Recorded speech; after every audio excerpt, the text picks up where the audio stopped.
You ask Tiger to solve. This deals with linear equations with one unknown. The final result is x equals -4. Let's solve it step by step. Simplify the expression.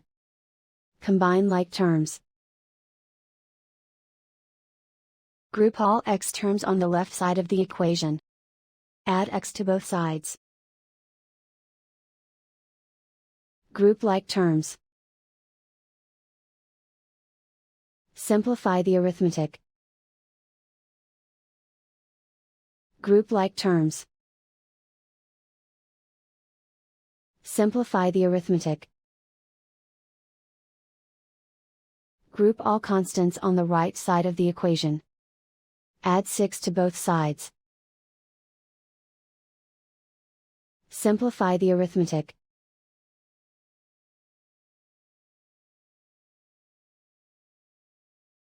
Isolate the x. Divide both sides by 2. Simplify the fraction. Find the greatest common factor of the numerator and denominator. Factor out and cancel the greatest common factor.